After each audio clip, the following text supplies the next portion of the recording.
welcome to Completely Booked, the official podcast of the Jacksonville Public Library. I'm Bryan. And I'm Jenna. That's right, people. Bryan's back. I'm back. You all asked for it. I'm here. Yeah, stop calling us. We put him back on the mic, all right? Jeez, Louise. Yeah, leave us alone. Jeez, it's getting out of hand over here. We do have a beautiful producer, Hurley, behind the laptop today. Whoop, whoop. Hey, I'm here too. Don't forget about me. Nah, taking over. Yeah. You'll never hear from Hurley again. Bryan's taking over the mic. Just kidding. She looks really sad. Never mind. She'll be back next week. It's okay. She'll be back. Don't worry, guys. We have a very, very special. I know we always say this. We have a special guest, special episode. They're all special. This one's super special. Very special. This man is friends with Bill Gates.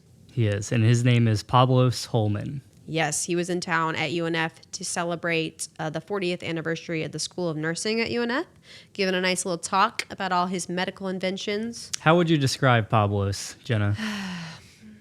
As like what he does. Well, yeah, what does he do? Okay, if I were to describe him, I would say he's real life Tony Stark, because that's what he does, is invent stuff to save the world. That is true. Right? That is what he does. Okay, so he's a futurist, an inventor, a computer hacker, heck of a speaker. Oh, yeah, he can talk. He was talking. This is our longest episode by far. Yes. So buckle up, people. Don't get discouraged. He's got lots of great things, so many good opinions. I want you guys to keep listening. Oh, super fascinating. He gets into his search for the cure for cancer. Yikes, yeah. Yeah, he gets into his work trying to cure malaria in Africa with Bill Gates. Eradicate malaria. Yeah. Yeah. He's pretty impressive, guys. So I guess we could just say, Hurley, do that thing. You got it.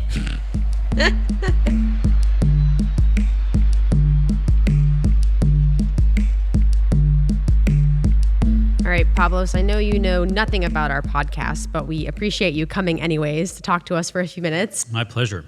Let's just start off by telling us where you're from. Sure. And then I also want you to kind of at least try to explain what it is that you do. Well, I work at the Intellectual Ventures Lab in Seattle. And what we do is we try to figure out how to invest in invention. And what that means is, for us, we do a lot of in-house invention work, trying to invent kind of next generation technologies. And then in the lab, we'll try to prove that those inventions are going to work or prove that they're not going to work. And we don't make any products or anything like a normal company would.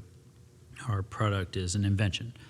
And so if we can invent something that's actually cool but also useful, then we think that's kind of the most important piece of the puzzle when you're looking at how to solve problems in the future. When you invent new technologies, you get a kind of force multiplier on your ability to go after big problems. And so that's why we think it's important. And unfortunately, it's just not something that really gets a lot of support in other contexts. You know, most businesses are busy shipping a product. They might be able to invent a faster, cheaper version of whatever they did last year, but they usually don't have the resources to deploy towards the very murky, sort of unknown process of inventing like the next generation technology. So a good example of that might be, I wouldn't try to invent a better inkjet printer. Like Hewlett-Packard's probably going to be able to do that better than me, but I might try to invent what comes after inkjet, which I may be able to do better than them. How did you get started in that? Well, we, as a company, we're trying to invent in every area, almost any industry. And so the way that we go about it is we kind of, bought one of every tool in the world, and then hired one of every kind of scientist. And then we just put them all on the same team, started going after the biggest technical problems we could find, both commercially and also problems in things like global health, problems that affect people in the developing world, where we see the opportunity to use technology to help. And so how we got started was the company was started by Nathan Myhrvold, and Nathan was the CTO at Microsoft in its heyday. Nathan is one of the smartest humans on earth by almost anyone's measure. And what he saw was that, even at Microsoft, they couldn't, they had all these smart people and they had kind of this inventive capacity even, but they couldn't, waste any time on things that didn't make sense for Microsoft to do, so all they could do is software. And at the same time, what he realized is, if Microsoft couldn't do it, probably no company could do it. And so when he started this company, it was really a way to try and figure out how do we go solve the problem specifically of supporting invention. And inventors don't really get support. If you're in a business, it's as I described, you're kind of focused on the product. If you're in an academic environment, like say a research scientist or something, your job is more basic research. It's trying to understand how does the world work and figure out those things. But it's, and you might get some invention out of that, but it's more of a side effect of scientific research. And so, invention oftentimes is just crazy hair in a garage with a DeLorean. You don't get a lot of support. And commercially, like venture capitalists invest in startups, but that doesn't kick in until you already have a product, and that money is to scale a product into the market and make a big business. It's not a money to invent. So what we do, we call invention capital. And if you look at what a venture capitalist does, they'll take $100 million and put it in a dozen startups and hope one of them will pay for all the failures. We take $100 million, we put it in 1,000 inventions, and we hope one of them pays for all the failures. So this is about the most error-prone business you can get into, but it's a hits business. And if you're a lone inventor working in your garage and you get a few ideas a year that you can work on, you're probably going to go out of business, and it makes sense that wouldn't work. But at our scale, we file maybe 500 patents a year on our own inventions, and out of that we get enough hits. Some of your hits are pretty remarkable when I was looking into it. Oh. Can you go into some of the Sure. projects you've been on that? Yeah. So at the lab, we're probably most famous for inventing this machine that can find mosquitoes flying around and shoot them down with laser beams as a malaria intervention. And it sounds crazy, but it actually works. And It sounds like a movie. yeah, it sounds like a movie, mosquito killer. But one of the areas we've been trying to invent in is malaria in particular, because it is one of the biggest technical problems in global health. Almost 1 million lives a year are lost to disease spread by mosquitoes. Most of those are malaria. And half of those deaths are kids under 5 years old who never had a chance. And this is the kind of problem that is,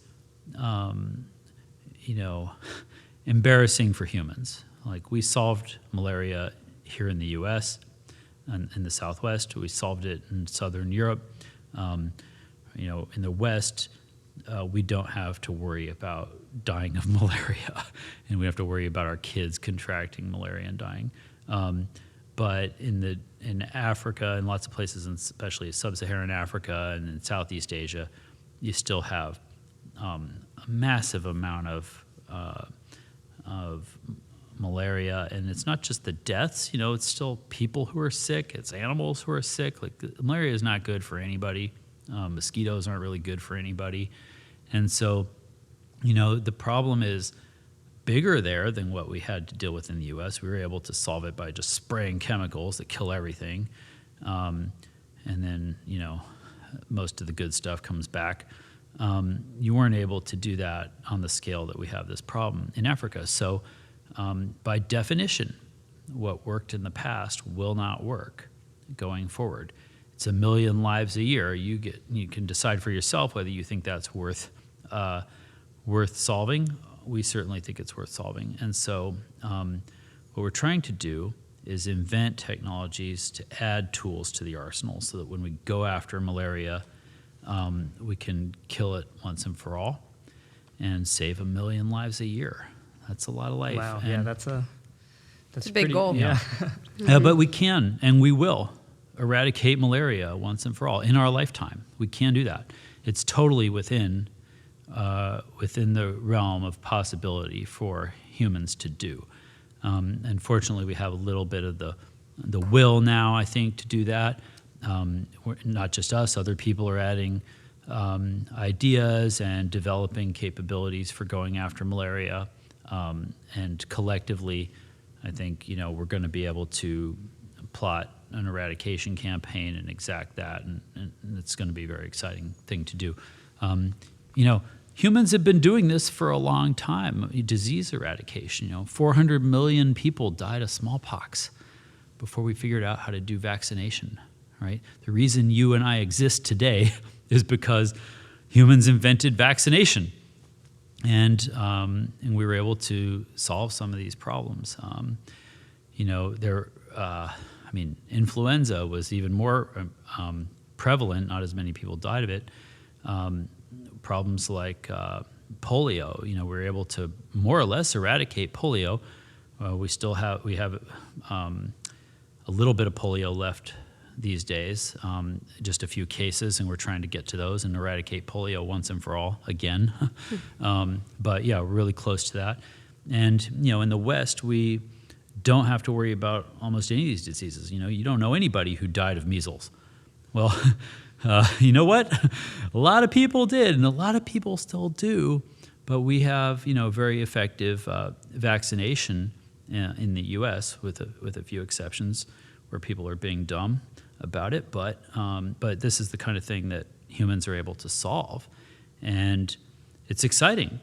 You look at the history of humans, and we've been able to take on some insurmountable challenges like infectious disease, and the job just isn't done. We basically have solved the problem for all the rich people on Earth who have vaccination, who have refrigerators, who have power for their refrigerators, those things, and who can afford to have access to even basic health care. We have not solved the problem for the people in extreme poverty and essentially like I'd say the people on the bottom half of the economic pyramid, let's say. And so those are exciting opportunities when you're, for me and for the inventors at the lab and the people working at the lab, because we need hard technical problems. And if you have a hard technical problem like that has a payoff, that's not just money, but human lives and health and happiness, like that's pretty exciting. Mm-hmm. And the thing is, what people don't realize is it's so easy to make a difference. I was going to say for you guys. Yeah. For us, exactly. It's still hard work, but it's so much easier for us to do the kind of things we're doing than it might be if you grew up in Zambia in a village that's racked with malaria, and you spend your whole childhood trying not to die of malaria instead of getting a PhD in physics and figuring out how to build a mosquito laser, right? Yeah. So those kinds of things, I think, are important to recognize. Like, we have over-invested in Americans a lot. More energy's been spent on us, more education, more money, and the world probably doesn't need us wasting our lives, doing the kinds of jobs that are just manual labor or something, right? The world needs us to do what we're uniquely good for. And if what you're uniquely good for is building a lab and inventing solutions to global health problems, then you better get on it, And I think that's why we do it, because because the people who have these problems did not get access to the same education and resources and things that we have. And so we have to go there. We have to go to Africa. We have to sit with doctors. We have to sit with farmers. We have to spend time with them and understand their problems. But then when we do, we can bring that back to our lab and deploy our knowledge and our resources and our experience to find technical solutions. And sometimes that works. And it's so thrilling because, you're solving a real problem that 1 billion people have, instead of just, sitting in San Francisco dreaming up apps to have crap delivered to your dorm room. It's the only problem you have left, is that it's inconvenient to get up out of your dorm room and go out into the world and find somebody to buy weed from. That's how difficult your life is. And so you've got only this kind of problem left to solve. And so that's why, we have a lot of that going on. I'm making fun of, kind of people in the West Coast and in the so-called tech industry, because that's a lot of what they're fixated on. And these are very minute first world problems and I'm not saying we shouldn't do it. It's often good experience, good practice. Go learn to make an app and get customers and stuff, but then understand that you're not moving the needle until you take that skill set and apply it to problems that you do not have. And that people who are less fortunate than you, at least economically, have. And that's, so I'm trying to show people in part, that this kind of work is really important and really valuable. We're lucky to be able to do it. We do all these projects with Bill Gates, so we're cheating by spending Bill Gates' money on these things. That helps. And it does How did help. Bill Gates get involved? Was it through Microsoft? Nathan had worked for Bill and was friends with Bill for a long time. So even when we started the company, Bill was one of our inventors. And even now, we invent with Bill.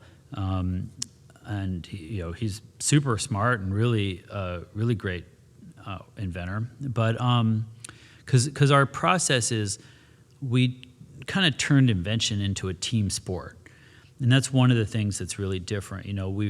We'll find somebody with a problem and sit them down, but surround them with a nuclear physicist, a laser expert, a chemist. I'm a computer hacker.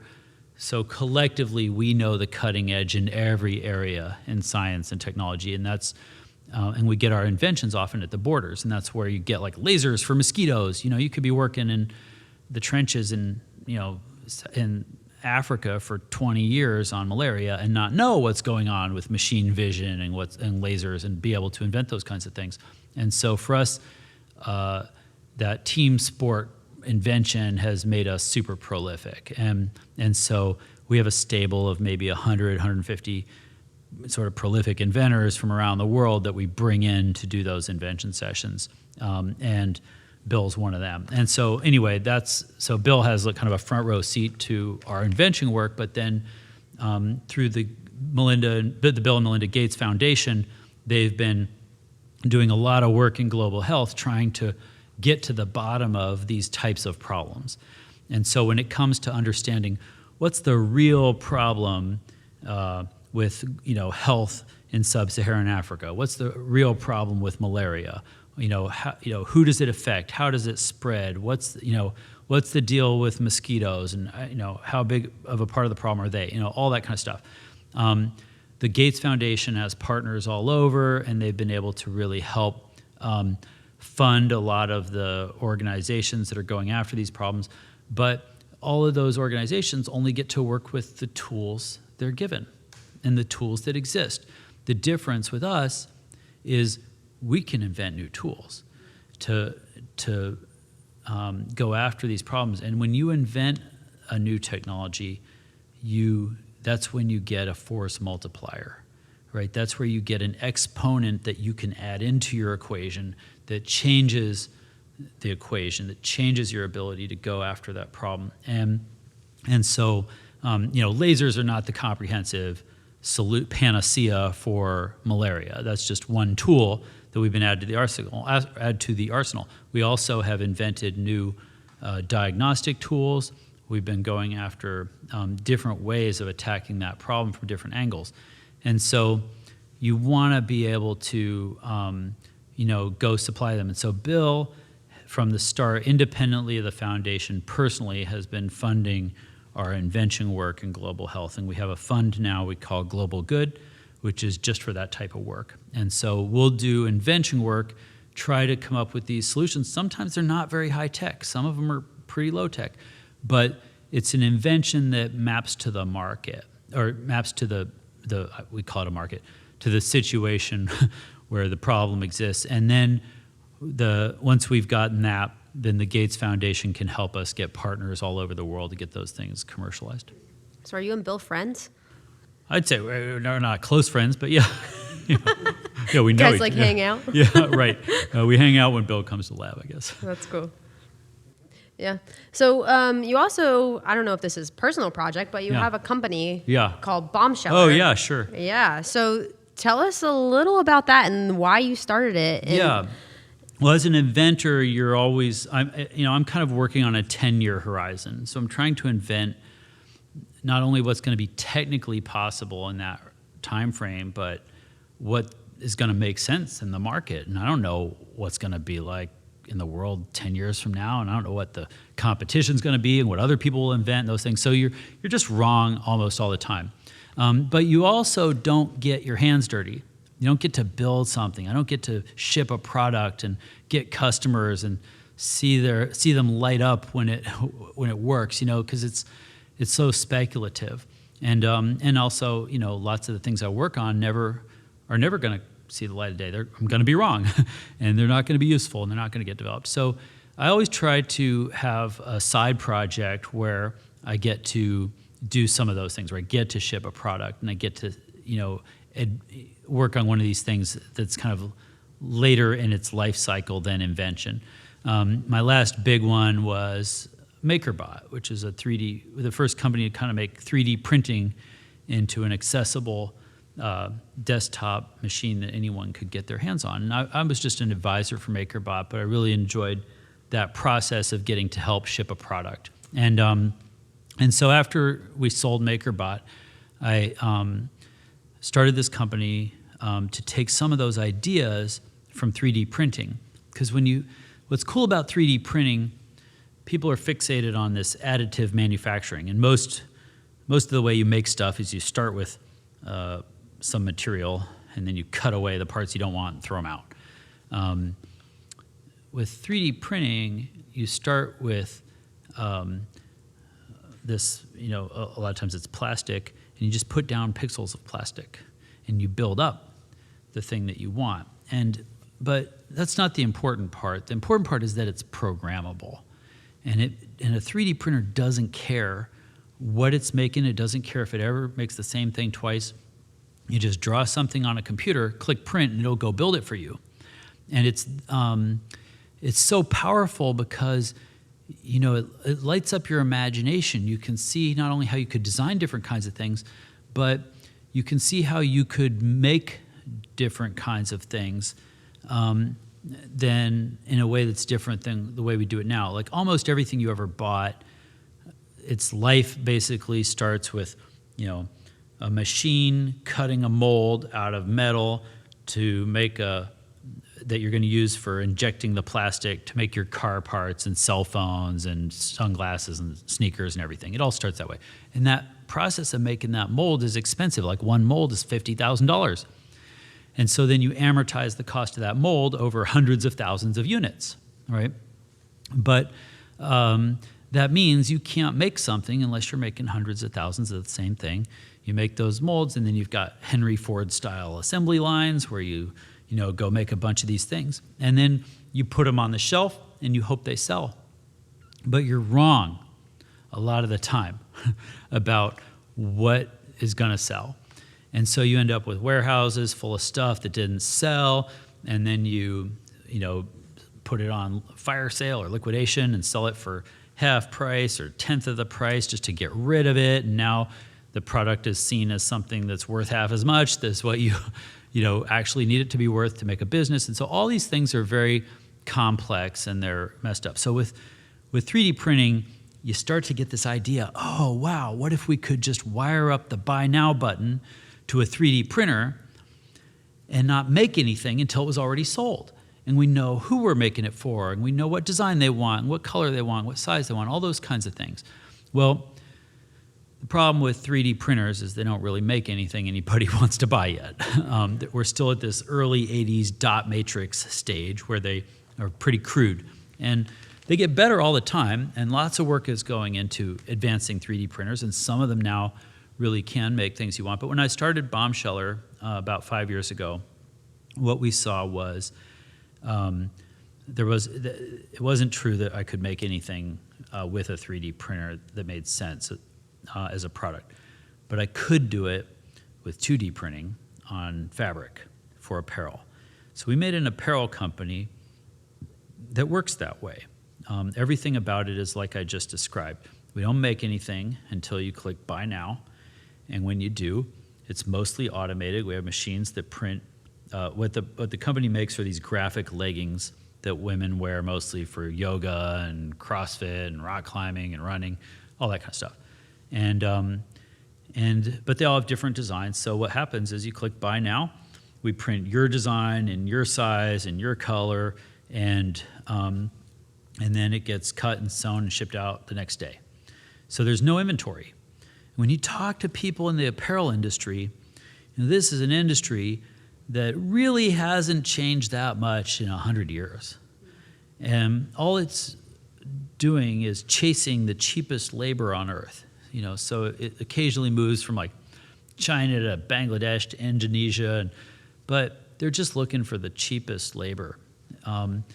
Everything else about it is wildly inefficient. And when you talk to some of those companies, do they look at your model and say it's not sustainable? Or every one of them wishes they had my company. Wish, really? Yeah, every one of them does. Everybody I talk to from that industry, because they all have battle scars from getting inventory management wrong. Because when you're in apparel, you design something, you send it down the runway, you get some orders, you fax them off to China, and you wait 6, 7, 8, 9 months for them to get made and then come back, and then you put it on the shelf. And you hope you guessed right about what colors, what sizes, what designs, and the volumes.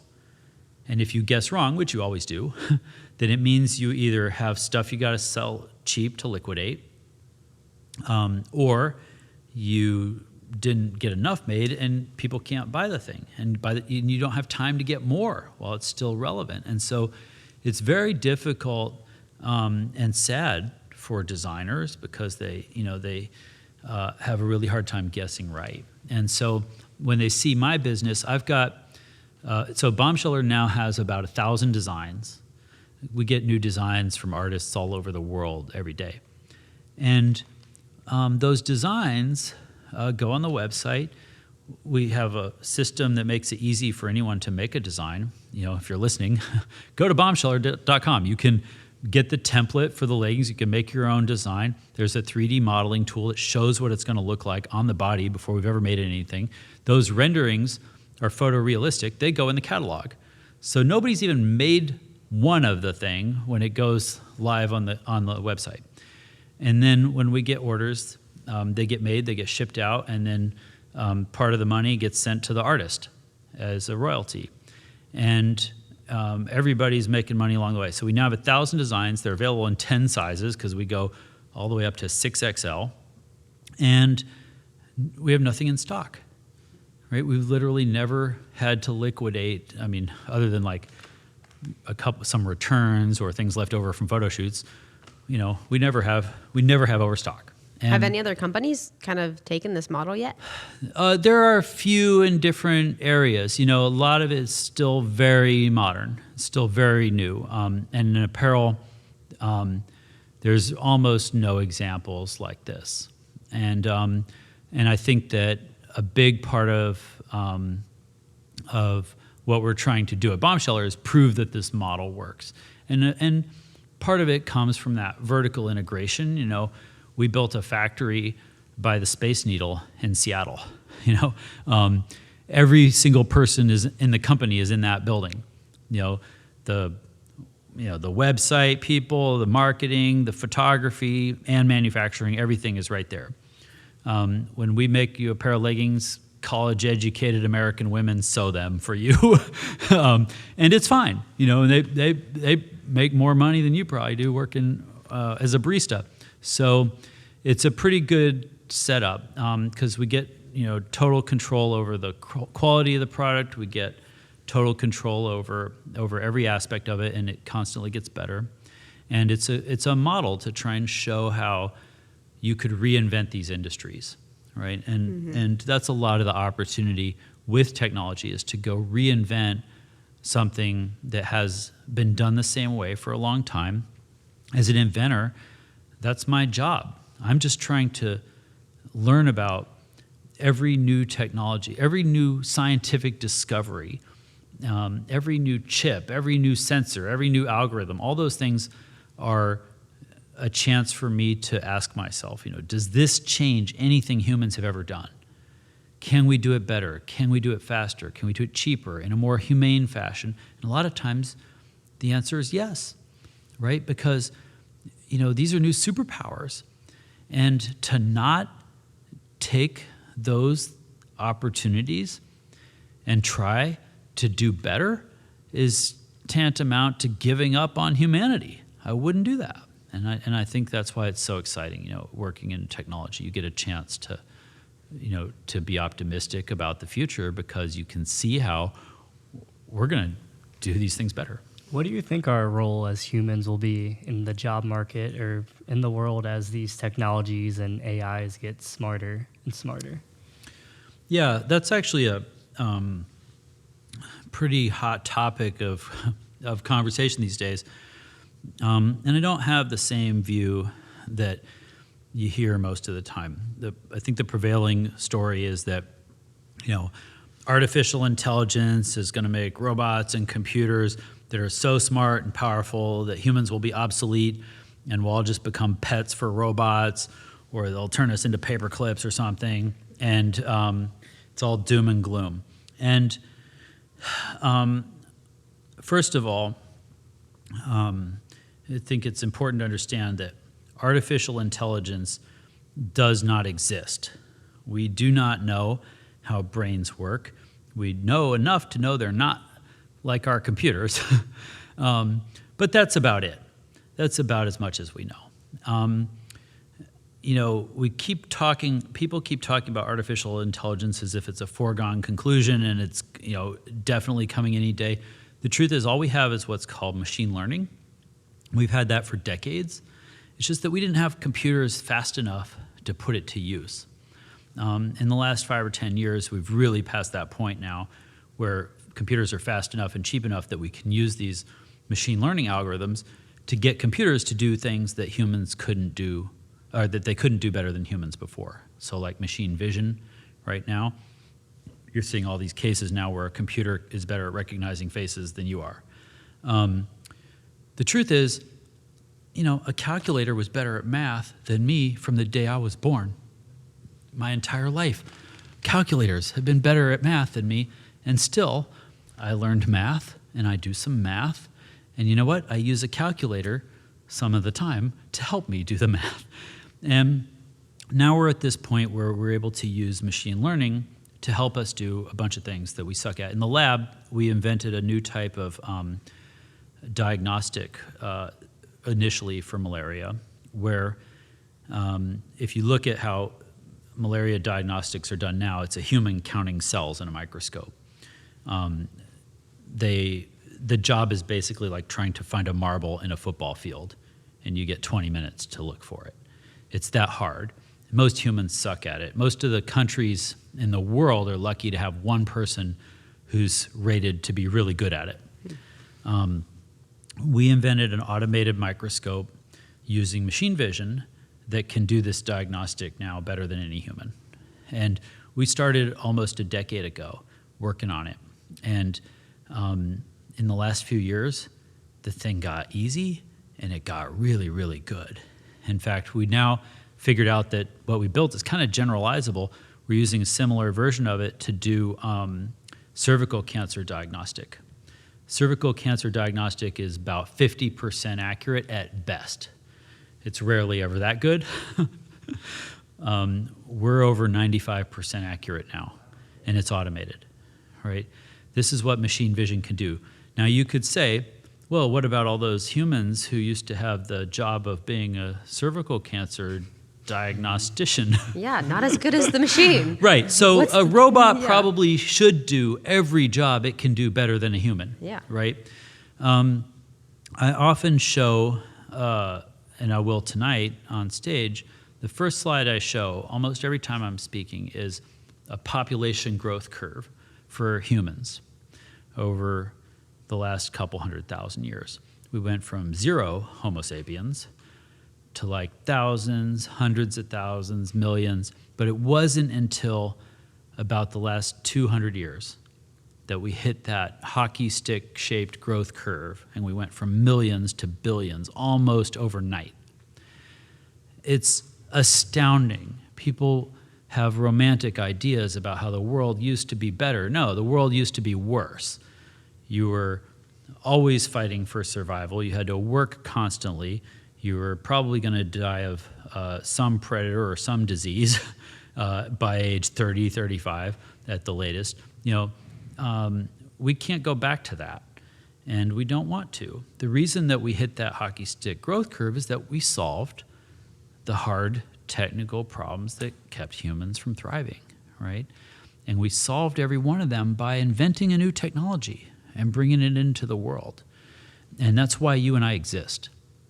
Not because of some government policy or religion or charity or an election.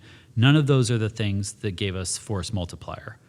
Every time it was a new technology that gave us a force multiplier that allowed us to go keep more humans alive, give them healthier lives, longer lives, those kinds of things. And so before you get too romantic about the way the world is or should be or was, got to remember, like, the reason you exist is because of change, because of technology, and because of innovation. And so what I think about it now is, we're at this exciting point in time where we've got to keep 7 billion humans alive. But another way to read that growth curve is as a history of jobs. We made like 3 billion jobs in the last 200 years. I think we can make a few more. Mm-hmm. And in fact, when you look at what's going on, there's certainly cases where automation does eliminate specific jobs.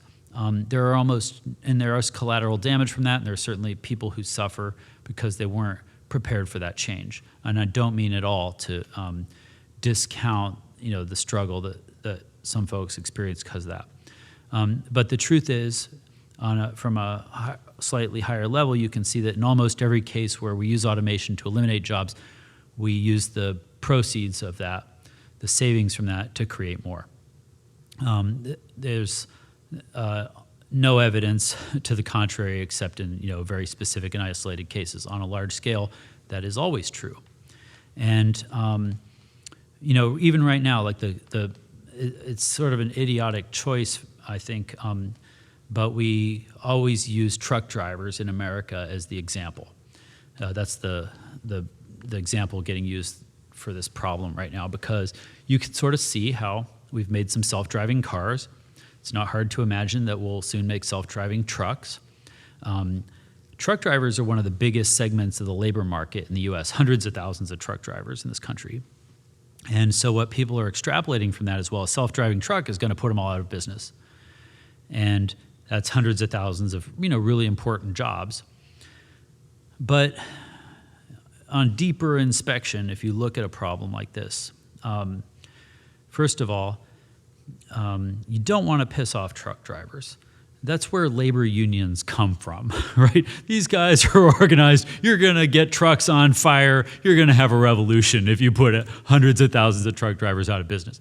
But that's not what's going to happen. First of all, right now, there is no self-driving truck. There are prototypes. Not a single one has been deployed. In most of the country, it would be illegal to deploy a self-driving truck that had no driver, right? The laws don't have any way of supporting that. You got to have somebody to blame if things go wrong. That's who's ever in the driver's seat. So even from the first day we have a self-driving truck, you're still going to have a job. Might not be driver, but your job is going to be to sit in the driver's seat, read a coding for dummies book or something for your next career. But you can do that while the truck is driving. This is absolutely necessary because truck driving is a very dangerous job, and computers are already better at driving than humans are. You almost can't deploy self-driving cars and trucks fast enough. Aside from infectious disease in the developing world, in the West, the number one killer is highway death toll, right? So we are choosing right now as humans in the West to live with thousands of deaths per day because we like to have people driving. That's in retrospect, 100 years from now, there's 0% chance that we're going to think that was a good idea. Our descendants will look at us as being the biggest idiots on earth for trying to drive vehicles ourselves. It's like us looking at cavemen. So anyway, once you've got the first self-driving truck, you've got a guy in the seat probably for the next 5 years or at least while laws get sorted out to get rid of him. We still need that guy because even self-driving trucks have no self-driving ability to load and unload the truck and those kinds of things. So there's still a job for a person, logistics supervisor or something in that role. So that gives you at least a few years till we get the first self-driving truck, at least a few more years after that to get the first self-driving truck that has no driver. And then it takes another decade or so to build hundreds of thousands of self-driving trucks. So if you can't see this coming and you're a truck driver right now, you're probably going to get 5 or 10 years to work out your career. If that's not enough, 5 or 10 years should be enough time to read Coding for Dummies and make a career change. And when I look around and I get to travel quite a bit, I've yet to meet like a high school kid whose ambition is to become a truck driver. If you find one, tell him that's a great choice because right now America has 50,000 unfilled truck driver jobs. It's probably one of the best career choices you could make right now because we need truck drivers at a massive scale. It's a very safe career choice as that goes. But I'm joking a little bit, but the truth is there's a transition period as you adopt these technologies. That transition period gives you lots of opportunities to choose what you care about. That's both at an individual level. If you are a truck driver, you're being put on notice. You might want to look at finding ways to steer into other careers. If you're a company that employs truck drivers, you're put on notice. You might want to think about how to help your people transition out of that in time. And if you are a spectator of this, what you want to do is figure out if what you care about the world doing with its humans is driving trucks or not. And I would put it to you that driving trucks is not the best use of humans. No offense to anybody who's chosen that career. There are other things that we need humans for. And this is kind of one of the reasons that I think it's really important. Here, we're at the University of North Florida. One of the amazing things going on is we have a huge nursing education program here. Well, it turns out taking care of humans the way nurses do is a job that is not even remotely threatened by computers and robots right now. We can't make nurses fast enough. The demand for them globally is almost unlimited. We have chosen to make more truck drivers than nurses with our humans. What if you're a library that checks out physical books? You think they're safe? Well, probably the mechanics of checking out a physical book is not the important part of being a librarian. And we have seen that evolve over my lifetime, the process of checking out a book. And certainly the demand for checking out a book has changed too, because thanks to all these computer technologies, we've been able to make it way more accessible for people to get to the book that they need. Sometimes it's from a library, sometimes it's online in an ebook or an audio book, and sometimes the information you need is not in a book, it's in some other form that's, has a faster product cycle time than books. But the fundamental role of the librarian, which is to help people navigate all of this knowledge and find the things that they need to assimilate for whatever it is that they're interested in or whatever it is that they're working on. That doesn't seem to be something that computers have solved at all for people, or technology has solved at all. It doesn't matter how many books you have. You've got to learn how to read them, learn how to find the ones that have relevance to what you're doing. Read them, learn to assimilate that knowledge, and learn to put that to use for whatever you're working on. So I don't see the role of librarian as diminishing. I mean, I think there might be, I don't know you guys probably know what like the trend numbers for the last few decades are. I mean, are there less jobs in libraries? Yes, definitely. Yeah. Yeah. Mm-hmm. Yeah. So probably some of those jobs are gone because of the automation and because a lot of what people used to do in libraries, they're doing online. But that said, especially in educational contexts like universities, the job of librarian is really to help people figure out, what do you do with it? How do you even know what to search for? How do you know if you're searching in the right places? What if even if you're empowered with Google, which is an astounding advancement on that affects libraries. They didn't have Google at the Library of Alexandria, and it was kind of the job of a human to help navigate what was in there. And that human was probably about as good at it as a human today is at driving a truck. So you could miss a lot, right? And if you're trying to do a good job of something, what you would like to do is be able to make sure that you didn't miss something important. One time, one of my, almost famously, like one of the projects I worked on at the lab is we tried to cure cancer. And we had this great idea for how to go about it. It was a unique idea. And I spent like a year working on it before I figured out that the basic assumption that our invention was based on was wrong. Right? Our idea was essentially that we were going to take a photograph of every cell in your bloodstream to see if we could find circulating tumor cells. Because a lot of times when you die of cancer, it's not because you got cancer, it's because you developed cancer in one part of the body, a little bit of that broke off, circulated the bloodstream, and then latched on somewhere else and metastasized, and that's what kills you. And what we heard was that those circulating tumor cells in the bloodstream would circulate like 1 million times on average before they latch on. We thought, hey, if you get 1 million tries to find something, that seems like good odds. Let's go looking for it.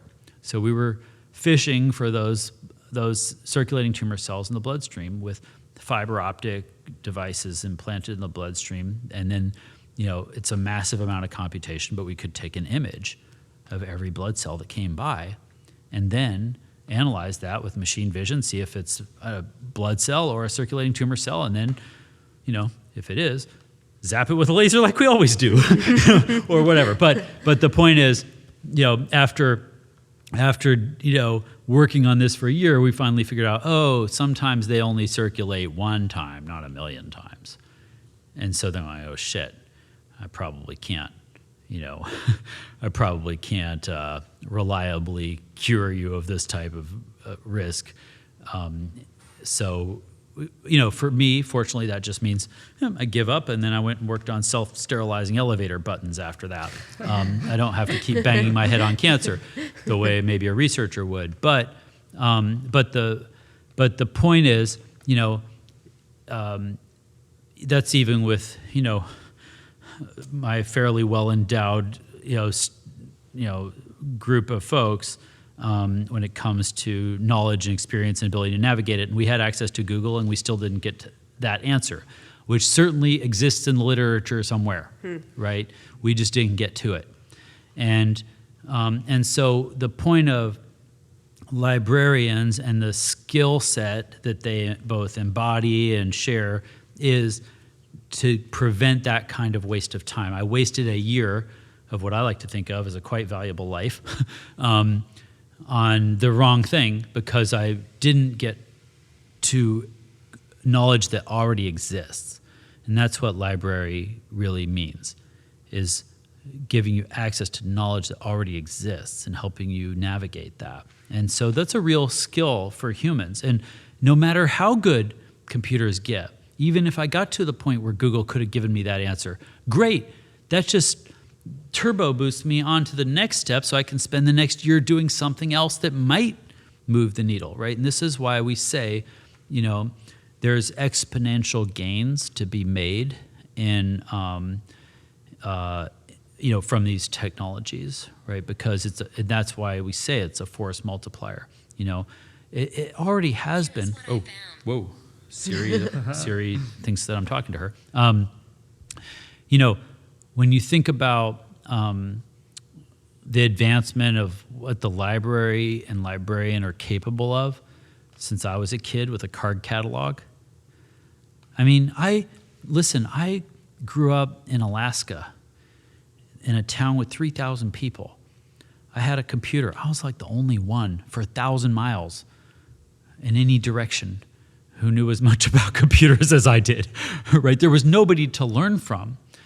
I had libraries, but what kind of books do you think the library in that town had about not computers? much, yeah. Not much, not right? many. And I would, even when I got the books, I was like 12. I couldn't understand them. They were written for PhDs in computer science. I didn't know I had no ability like even use a library to help me navigate what was a frontier for me and arguably for everyone in learning about computers. And so I would read like articles in magazines at the library about what was going on in Silicon Valley. And the way I learned to program a computer was by finding a little zero, changing it to a 1, running the program and seeing if it broke. Like I literally had to learn backwards. We call it reverse engineering. I had to just break it. I had to just try things until I sort of figured out what they did. That's why I have a very weird view of computers. These days, you can go on YouTube, watch some videos, learn how to program Ruby on Rails. Next thing you know, you've got a web app selling crap on Instagram, making money. You can learn almost anything that way, and it's powerful. And it's a force multiplier that gives us the ability to go learn what we want when we want it. Right now, there's very little between you and that skill. And if you don't like this guy's videos, you can watch that guy's videos. If you don't like videos, you can go read a blog post. There's every variant, and that's not just coding. That's for like every fringe thing you might want to learn. Want to learn to sew your own Beanie Babies at home? Here's the video on that. We've got it all. So that's changed the dynamic with knowledge, right? Because when I was a kid, knowledge literally had to be learned the long, slow, hard way. For almost anything. And unfortunately, this is part of the problem we're having with education now is we're still structured in a way that expects you to spend the long, slow, hard way acquiring knowledge in a world where you don't really need that. For a lot of skills and a lot of things, you could just go watch a YouTube video, and there's no point learning it in school the long, slow, hard way when it's going to be different next year anyway. What you want to learn in school is how to learn. What you want to do is some projects where you figure out what's it like to be on a team? How do I communicate with this? How do I get, sure that the thing I'm working on is worth doing or that I didn't miss something important, like how many times a cell circulates the bloodstream. But, you don't want to waste your time on those things. You want to learn the skills to be a functional person on a team, going for a goal, those kinds of things. Managing your time, that stuff. But then you want to learn how to learn. You want to learn how to go to YouTube. Just do it tonight. Think of some stupid thing you have no use for but sounds interesting. Go watch YouTube videos until you feel like you understand it. Anyone can do that for almost anything. So I think that's the kind of thing that maps back to the relevance of why would you want a librarian?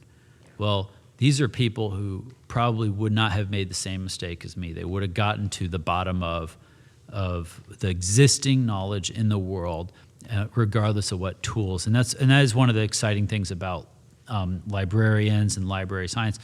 It is one area, especially embedded in academia, that has gotten good at advancing. They actually did choose. We don't hear that often. On the whole, but we hope our librarians are here to stay. Yeah, but me too. And on the whole, librarians have embraced technology sooner and more aggressively than other fields, and they have looked at. And I think this is an important thing to understand. In an environment where you've got a lot of traditional structures, it's important to understand the value of the tradition is in passing down our values. What do we think is important, right? The value of the tradition is not in the how you do it. It's the why you do it, right? And so you want to preserve the why, but you want to change the how every day, every year, every day to what's most effective right now. And that's what I see librarians have been a kind of a role model for that, because they've preserved the why and they're constantly reinventing how. And that's and they're adopting those new tools and things. And I see that more in library than in other fields, especially in a university environment. I think they're to be commended for that, and I love it. I remember my first job essentially was, I was 12, and the librarians would pull me out of school to go to other schools to set up the computers, because the first parts of schools to get computers in the early 80s was the library. The library was the first place that ever got a computer. A school library was the first place most people ever saw a computer in their life, in my day. And I was the only kid who knew anything about it, so I'd go set up the computer, teach the librarian and everybody else how to use it, and show them Oregon Trail. That was literally what I was doing when I was 12. And so librarians have had a huge impact on me in my life, not just. Did you say you were at college at the age of 12? No, I wasn't at college. I didn't actually go to college. Oh, okay. But not for real. But at age 12, I was in junior high or something, and I would be sent to different schools to set up computers. Yeah, that's crazy. Yeah. Well, I think that's all we have time for. I'm just getting started. I know, you got to get going and talk to the nursing school. But thank you so much for coming on. This has been a really, really big treat. Yeah, my pleasure. Yeah. Thanks, you guys. Yeah, Thanks. Thank you.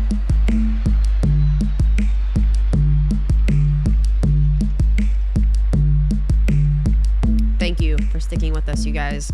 Holman was amazing. Mm-hmm. It was a great talk. He had a lot of interesting things to say, and he said them. Great commentary, Bryan. You're doing great.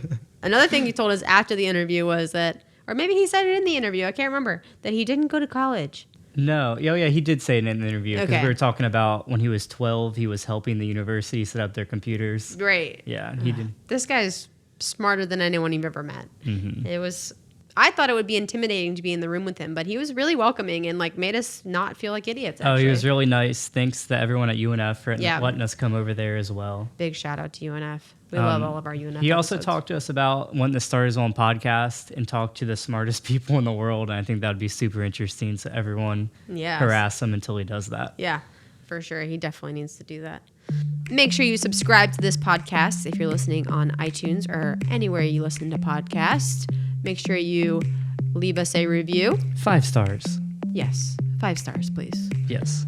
And we will have pictures of our interview with Pablos and some reading materials available on our website, jackspubliclibrary.org/podcast. And you can follow us on Facebook, Instagram, and Twitter at Jack's Library. Yes, you can. This podcast was produced by Hurley Winkler, a.k.a. H-Wink, aka Producer Hurley. Goodbye.